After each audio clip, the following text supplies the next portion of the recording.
Hello everyone, Saint Joseph Hindi classes में आप सभी का स्वागत है।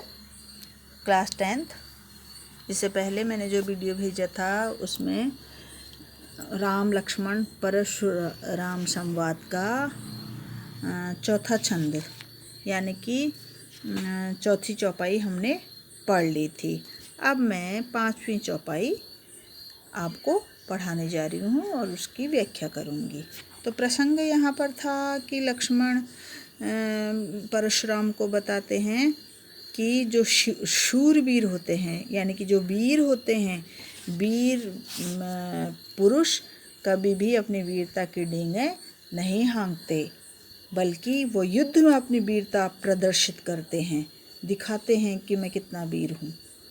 और जो कायर होते हैं वो डींगे हाँकते हैं सामने शत्रु को युद्ध में उपस्थित पाकर भी जो अपनी वीरता की डींगे हाँकते हैं वो कायर होते हैं। यानी कि परशुराम को उन्होंने कायर बता दिया।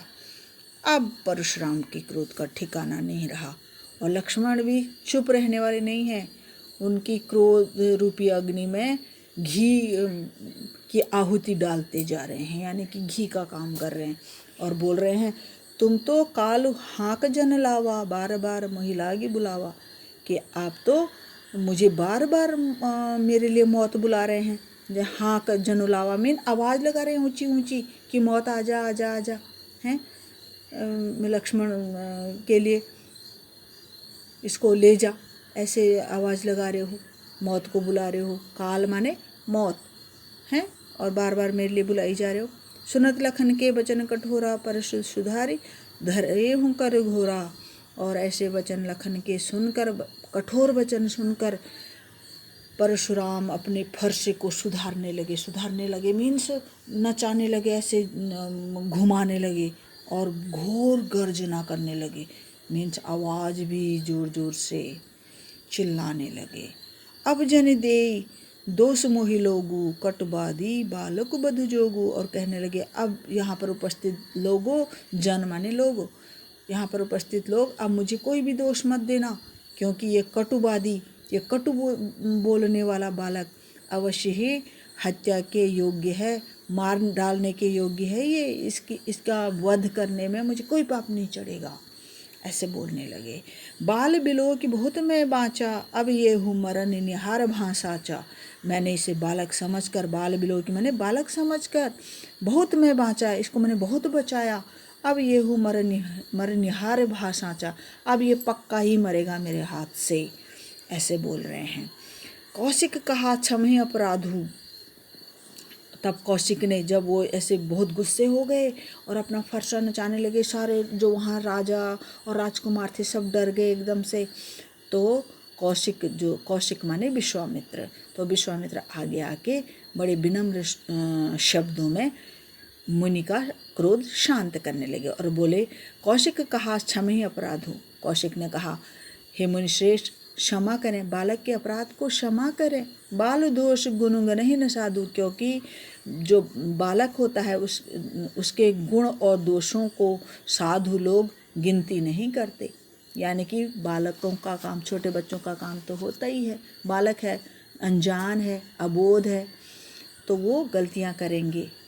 तो जो सज्जन लोग होते हैं, साधु माने सज्जन, जो साधु लोग होते हैं वो बालक के, बच्चों के गुण और दोषों की गिनती नहीं करते कि कौन सी इसमें क्वालिटी है, कौन सी इसमें दोष है। ऐसा वो जो बड़े दिल वाले होते हैं यानी कि सज्जन लोग होते हैं, वो बच्चों के अपराध को क्षमा कर देते हैं।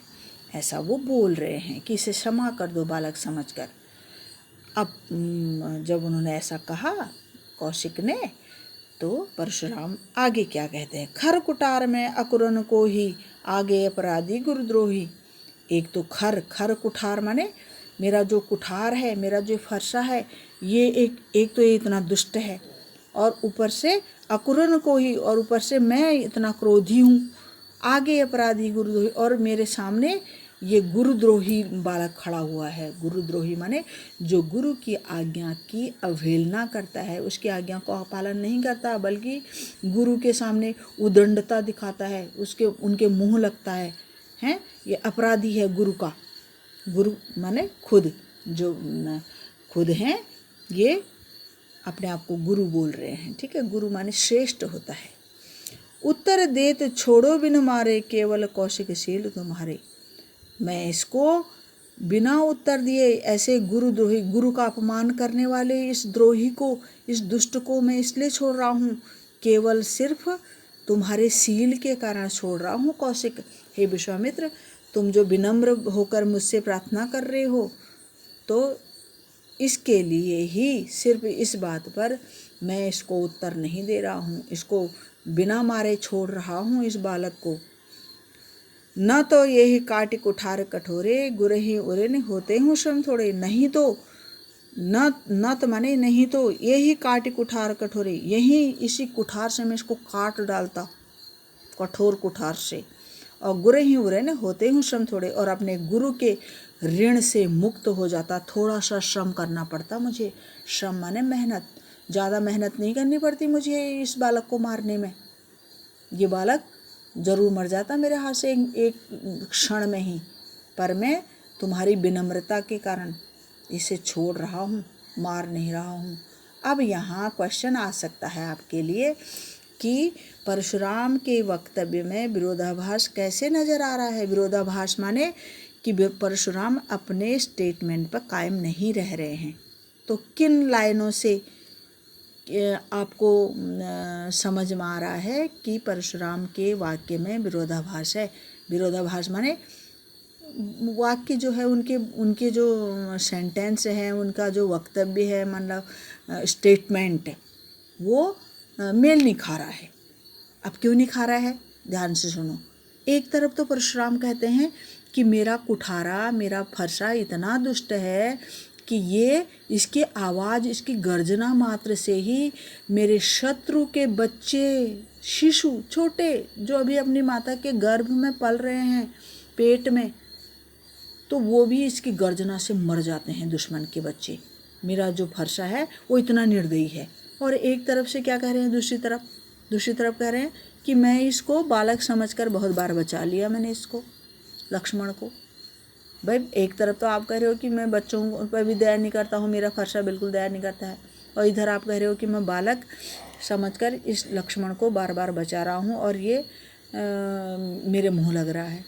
तो ये जो है स्टेटमेंट आपस में मेल नहीं खा रहा है, तो इसे बोलते हैं मेल नहीं खाने को विरोधाभास, ठीक है। तो आप इसका आंसर ऐसे लिखोगे।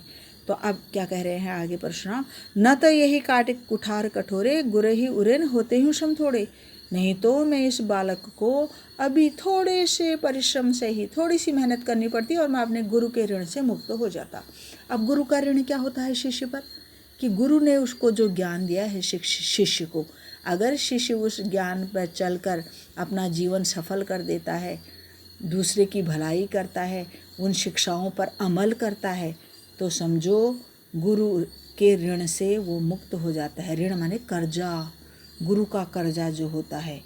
माता पिता का कर्जा तो आप कभी चुका ही नहीं सकते हो जिंदगी भर, क्योंकि माँ बाप अपने बच्चे के लिए अपना सब कुछ सर्वस्व न्यौछावर कर देते हैं। पर गुरु का जो ऋण है, वो अगर आप उनकी शिक्षाओं को अमल में लाते हो, उनको यूज करते हो अपनी ज़िंदगी में, तो आप गुरु के ऋण से मुक्त हो जाओगे। तो यहाँ वो परशुराम कह रहे हैं कि मैं, गुरु ने मेरे को जो शिक्षा दी है, कौन सी शिक्षा दी है, हथियार चलाने की शिक्षा देते थे ना पहले, शस्त्र विद्या, तो उस शस्त्र विद्या के ऋण से, गुरु के ऋण से, कर्ज से मैं मुक्त हो जाऊंगा। अब जब उन्होंने ऐसा कहा तो गाधी सुनू कह हृदय हसी, मुनिहे हरिहर सूझ, अयमय खांड न ऊख मय, अजहु न बूझ अबूझ। अब गाधी सुनू भी विश्वामित्र के लिए ही आया है, क्योंकि ऋषि विश्वामित्र के पिताजी का नाम था कौशिक और माताजी का नाम था गाधी। तो गाधी सुनू माने गाधी का पुत्र। तो जब परशुराम ऐसा बोल रहे थे जोर जोर से, तो गाधी सुनू माने विश्वामित्र मन ही मन हंसने लगे। अब जोर से नहीं हंसे, जोर से हंसते तो उनको और गुस्सा आ जाता। अभी मन ही मन हृदय में हंस रहे हैं। गाधी सुनू को हृदय हंसी, हृदय में हंसकर और बोल रहे हैं अपने मन में कि मुनि ही हरिहर सूझे, कि ये मुनि को तो, परशुराम मुनि श्रेष्ठ को तो चारों तरफ हरा ही हरा दिखाई दे रहा है। कहने का मतलब ये है कि आज तक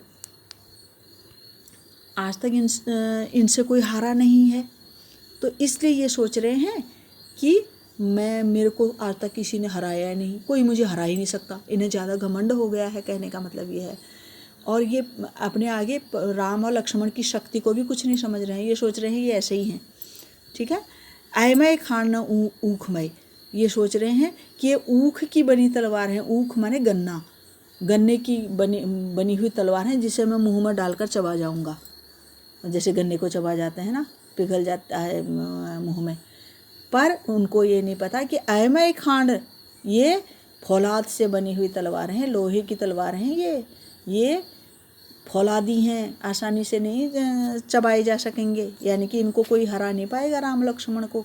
अजहु न बूझ, कहने का मतलब ये है कि ऋषि परशुराम ने अभी तक इनकी शक्ति और पराक्रम को समझा नहीं है। ये अबूझ पहेली है, राम और लक्ष्मण के पराक्रम का इन्हें ज्ञान नहीं है, ऐसा वो मन ही मन कह रहे हैं। इन्होंने तो राम लक्ष्मण को गन्ने की तलवार समझा है, गन्ने से बनी हुई, जबकि ये क्या है, खाण की बनी हुई हैं। अमय मीन्स लोहे की बनी, फौलाद की बनी तलवार है।